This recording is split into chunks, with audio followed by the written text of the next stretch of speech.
imperialism. Impact of imperialism and colonialism on the continent of Africa.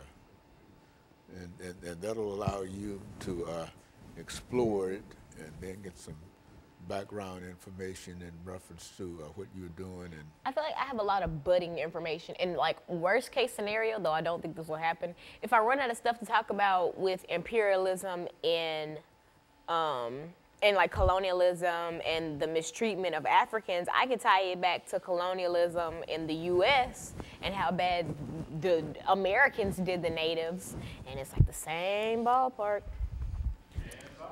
okay, well, that's what you ought to be able to do.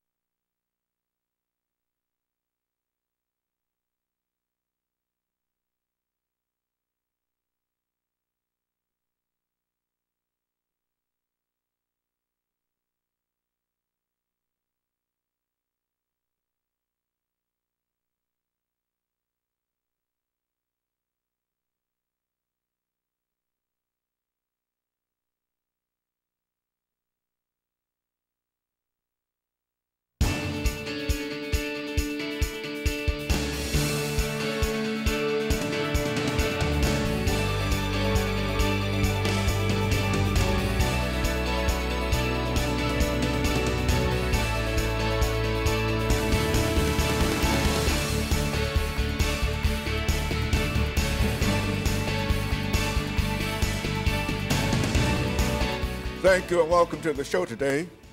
The topic this morning is the impact of imperialism and colonialism on the African continent.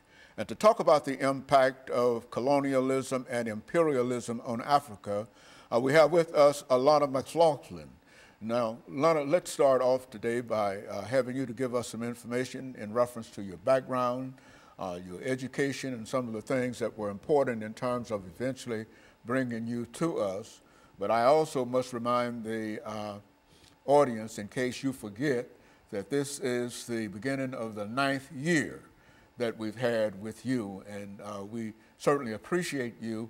And what we would like for you to do is to give us some background, education, and some of your experiences so that our audience might know more about you and some of the things that have happened to you since you first started with us more than 9 years ago. Let's do it from that perspective. Well, Dr. Haney, I am in the 11th grade. I go to the Nashville School of Arts, where my specialty is music. I play trumpet and French horn and piano.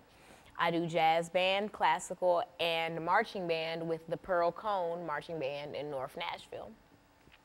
Growing up, I loved music, and I still do, but I also had a pull towards politics. I've always enjoyed learning why our government is set up the way that it is and why laws are established in the process that we go through to get said laws established. And I've always wanted to have a say-so in things, and so my dream is to be a political commentator. I do plan on going to college for it. I'm undecided as of right now, but that is my lifelong dream, and I believe that I will have a show of my own one day. That's basically sums up my background and why I'm on the show. And I feel like the show gives me kind of a head start on giving my opinion and spreading my knowledge to others, because ultimately that's all I want to do. And I feel like I can appeal to my age group a lot better, seeing as they'll probably respond better to someone who looks like them and is of their same, age range, as opposed to listening to Fox News or CNN. Very good. And so, Alana, let's talk about, I think we said that the topic today is the impact of imperialism and colonialism on the African continent. And during the last part of this segment, let's have you to give us some information in reference to the definition of imperialism, colonialism in the African continent, and why this should be important in terms of what we're talking about today. Well, imperialism and colonialism are often confused. Most people think that they're interchangeable, though they are not. Colonialism is a result of imperialism, and imperialism is when a larger, more powerful country takes control of a smaller country. For instance, imperialism could be described as Europe's influence on North America, or Europe's influence on Africa, which we'll be getting into in the next segment. Colonialism, when most people hear it, they think of Jamestown. They think of the early settlers here in the United States, but most people fail to realize that colonialism was a widespread thing, though it came in waves. There was the imperialism around the time of the early United States, and then new imperialism at the end of the 19th century, which is what we'll be focusing on today. And this is when Africa is divided during this period of new imperialism, I think as it was called. This is when British, German, all these forces came in and changed the face of Africa forever. Very good. And so what we'll do, we'll take our first commercial break in the next minute or so. But what I want you to do during the second segment is to enlarge upon this whole idea of imperialism and colonialism, and speak specifically to the African continent, because I think that you've got a lot of information in reference to the relationship between these three ideas. And what I'd like for you to do is to demonstrate to me, because I was somewhat reluctant to talk about this as a topic with you this morning, but I think you've demonstrated that you've got some good information in reference to it, and that you're ready to prepare and prepared to deliver it. So when we take our first commercial break, we'll come back and we'll give you an opportunity to go full force into telling the audience of the impact of imperialism and colonialism on the African continent. And of course, we'll be back with our audience following this very, very short commercial break.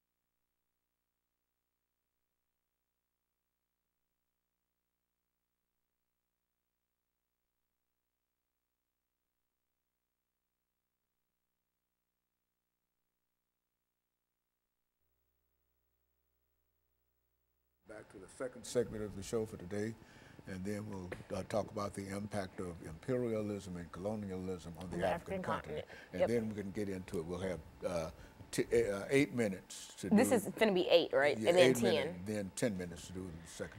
Got it. I think that I'm going to make this segment like leading up to imperialism, and then the 10 minutes like during and after. Okay, yeah, okay. Well, however you want to do it. Okay.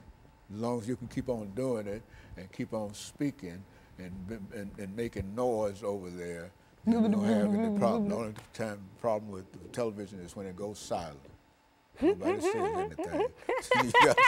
See, because that's you when don't have that problem with me. People stop and look, start around. They'll be listening in bed, and they sit up. And it's gone silent. So oh, television don't go silent. No talk show. But I think this is a good show. It's demonstrating you got some knowledge and some information that. Did you hear my neck pop? What? Did you hear me pop my neck? Was that your neck? Yeah. I thought that was you. Let me see.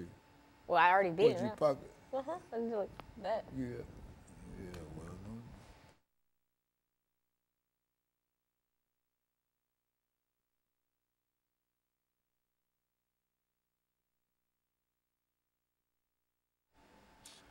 Thank you and welcome back to the second segment of the show for today. We're talking to Alana McLaughlin, and she's giving us some information in reference to the impact of imperialism and colonialism on the African continent. And so, Alana, let's take this second segment to become involved with what we mean when we say what kind of impacts are we talking about, and what were the consequences of all of this activity, and et cetera. Speak from that perspective. To fully understand the effects of colonialism and imperialism in Africa, we must study what imperialism and colonialism is and what made it unique to what happened to Africa. So in the last segment, I talked about how imperialism and colonialism are not interchangeable, though most people believe that they are.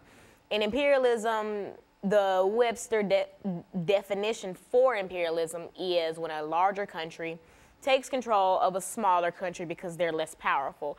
And whatever the larger, the mother country does is up to the mother country. And we see that in effects in like early colonial United States, Jamestown, etc. But what happened to Africa is much different than what happened in North America, because the United States ended up becoming an empire. We see during this new imperialism period, the late 19th century to the early 20th, in the United States around this time, we were experiencing the Industrial Revolution. America was on a high. We were bringing in lots of money. There was new waves of immigration. Things were on the up and up for most Americans, but in Africa, things were totally different.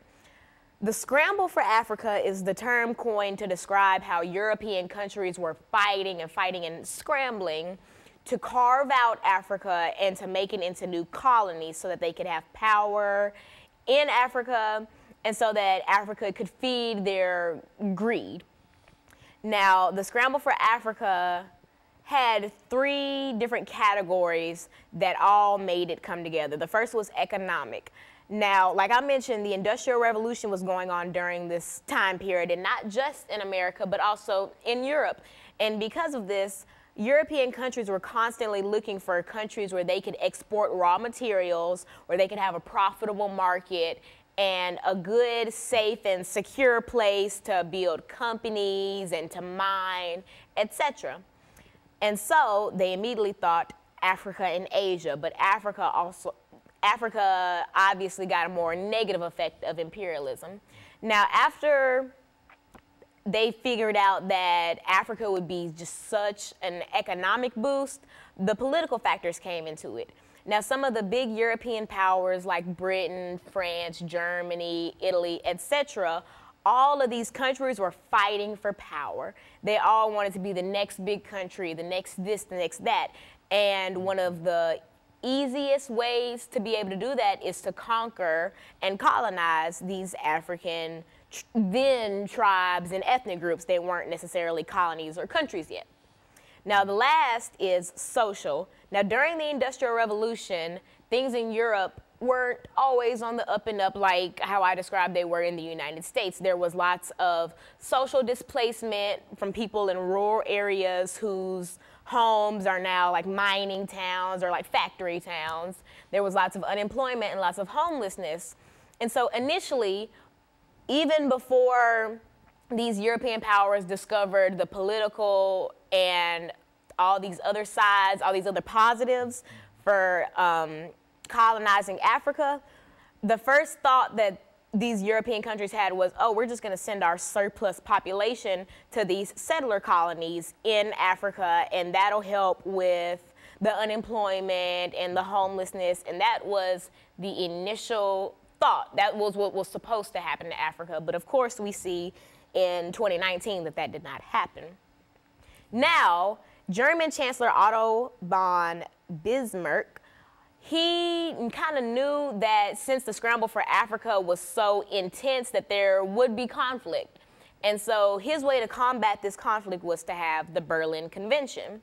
Now, representatives from all the European countries who would eventually go on to colonize Africa were represented, but there were no representatives from the African continent. And that's going to prove detrimental very, very soon. But in this convention, in this conference, the Berlin Act was birthed, and that basically was a guideline of how to rule the Africans, how to tame them, what to do, how to work with the natives, etc., and etc. But of course, it was not very accurate because there was no one from Africa present at this. And the biggest thing that came out of the Berlin Convention was the fact that these European powers sat with a big map of Africa and carved out new countries in Africa. So that's how the modern day face of Africa, that's how that came to be. So now that Africa's carved out and now that they have a plan for Africa, they start to put it into action. These European powers are coming over, basically telling these tribes and these groups that, you know, you're under our jurisdiction now. And new imperialism and the Industrial Revolution, this came almost immediately after the end of slavery. And so now the Africans are worried. They're like, slavery just ended and now we're just being re-enslaved in our own homes. And that was the beginning of the horrible, horrible impact that imperialism had on Africa. And so in a real sense, the slave system, the slave trade, had decimated the African population, but as that population came back, there was a new wave, a new desire on the part of Europeans to do other things with Africa, to enslave Africans on their own continent. Because at the end of the slave trade, which was highly profitable, these European countries were looking almost immediately for a new way to bring in profit. And the Industrial Revolution came at a very, very great time, but there was a lack of workers and a lack of raw materials, both of which they decided they were going to get from Africa. Good, very good. And of course, Alana, what we'll do, we'll take our second commercial break, but I do want you to understand that I thought that the information that you gave in reference to that sort of highlighted it, and I'm pleased with the activity that you did in bringing that part of us together. But what I wanted to do with this final segment is to give you an opportunity to bring all of this information together and simply to talk about the impact that imperialism had upon the African continent. And I think that that'll be enough for us. And so we'll be back with our audience following this very, very short commercial break.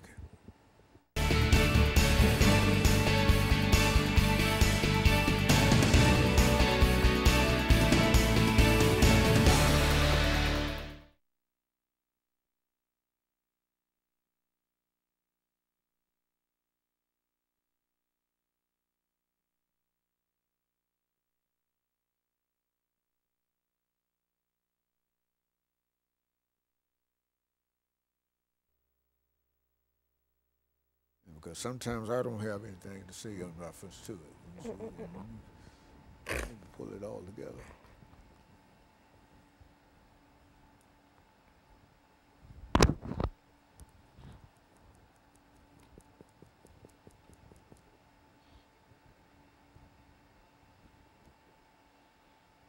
Now, what the next show is? Who?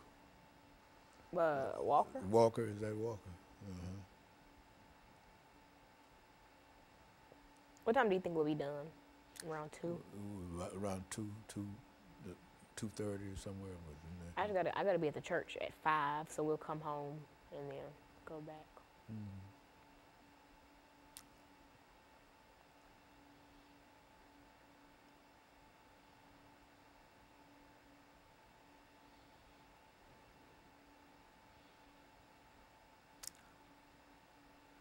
We have to roll that down. That's some time we didn't use, you know that.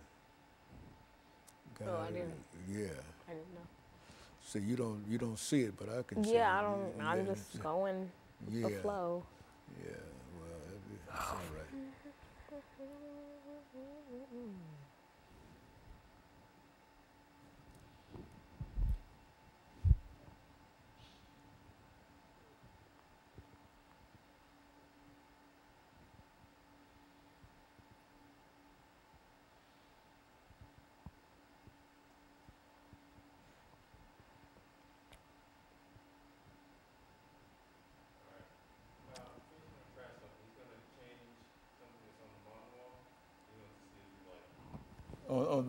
On the wall? Yes.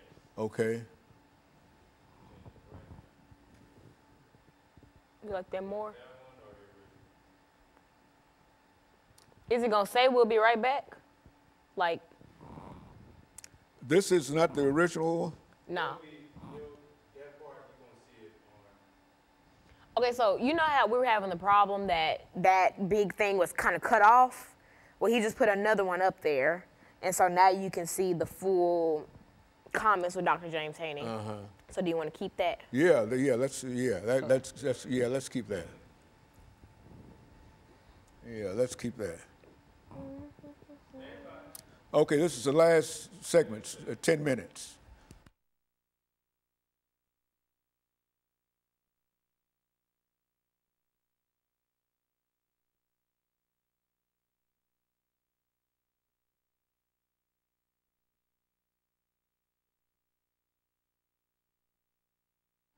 Thank you and welcome back to the final segment of the show for today. We're talking to Alana McLaughlin, and she's given us some information in reference to the impact of colonialism and imperialism, Lana, had upon the African continent. And I think you gave us some excellent information in terms of laying out the conflict that we have to deal with.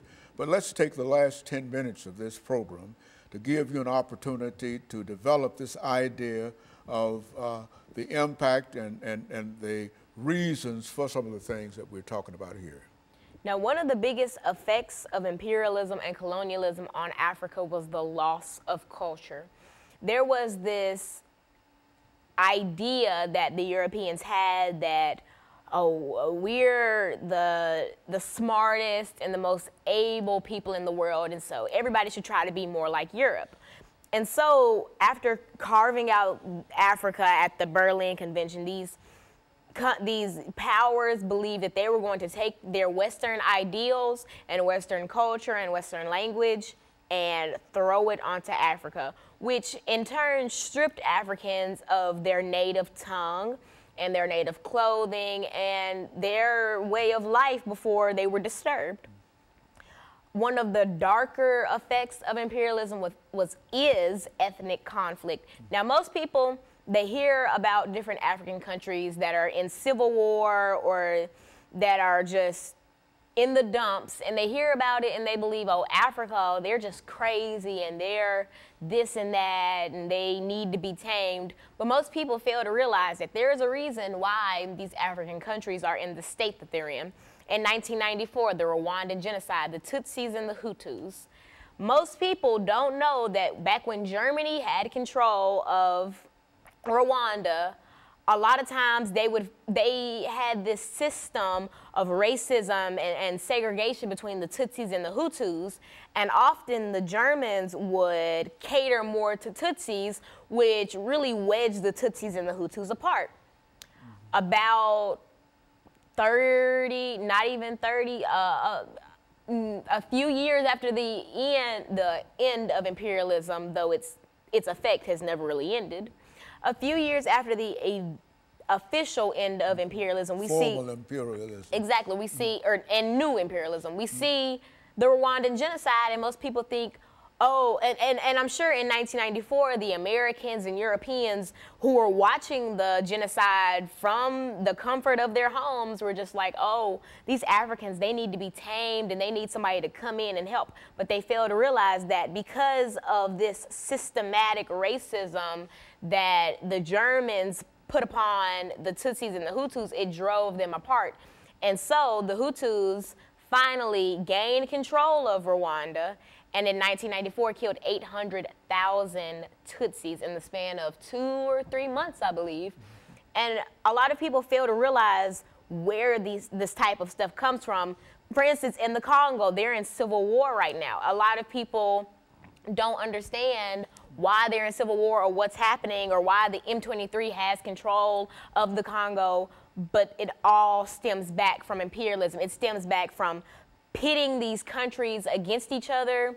It stems from ripping them out of their homes, forcing them to work, forcing them to find shelter in these gangs, in these groups, in these terrorist groups, forcing them to compete with Europeans for a way to live. We see in the Virunga State Park, which is home to the rare mountain gorillas in the Congo is currently under the control of the M23, and the state park is struggling to stay open while there are powers that are coming in that are trying to mine in the park, though mining is illegal in the park, and that are trying to take away the livelihood of these people.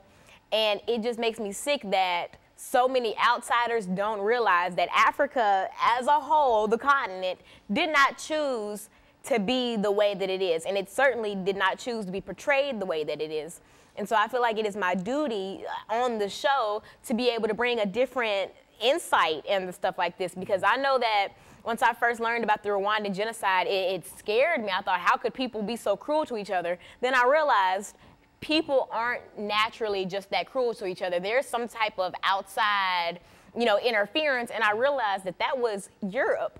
That was people coming in and pitting these countries together. Oh, when I mentioned in the last segment that at the Berlin Convention there were no representatives from Africa there, when they were carving out what the countries, all these borders and whatnot, oftentimes they would separate ethnic groups and tribes that were allies, that had similar like farming techniques or agricultural techniques. They would split up these countries and then put them, or they would make a new country or like a new colony with ethnic groups that didn't really get along with each other, that had different ways of life. For instance, with the Tutsis and the Hutus, I want to say that the Hutus tended to be more cattle herders and the Tutsis were more workers. And so Germans would often favor the Tutsis because this was during the Industrial Revolution, and they would put those people in the industries, while the Hutus were people who should have been around more cattle herders and should have been around people who had a similar way of life as them. And all these little things caused major problems. Ethnic conflict is still going on in Africa. There are some conflicts that are still going on from the period of new imperialism. Like I mentioned with Rwanda, a lot of the Hutus who were killing Tutsis in Rwanda fled to the Congo. And now we see that the Congo is in civil war. And it's honestly just, it never ends. It's like the domino effect. You come in and you tip this domino, and then all these people are affected and they go on to affect other people, and it never ends. And so when people say that, European powers need to come in and tame Africans, or when Americans say that they need to be Americanized so that they're civilized and so that they can work together, it's not their fault. It is purely because people came into their home, stole land from them, and left them. They took the raw materials from Africa. They took so much gold, ivory, etc., stuff that they were originally trading, but Europe became greedy and they figured, I don't want to trade, this just should be mine. And so they came and they stole land, they stole culture, they stole resources, and they stole happiness. I mentioned in the last segment that new imperialism and the Industrial Revolution came pretty close after the end of the slave trade. These people were already being uprooted from their homes and shipped overseas to work for people who didn't care about them in the slightest. And now there's another form of slavery, but just from the comfort of their own homes. And that's not right. And I feel like a lot of countries, other continents failed Africa. We as Americans failed Africa, because even in 1994 during the Rwandan genocide, it was televised. How did we allow that to go on for 2-3 months, allow 800,000 Tutsis to be slaughtered with clubs and machetes and be beheaded and kidnapped and recruited into all these militant groups? I feel like the country and our ignorance towards the problem honestly allowed a lot of this stuff to go on.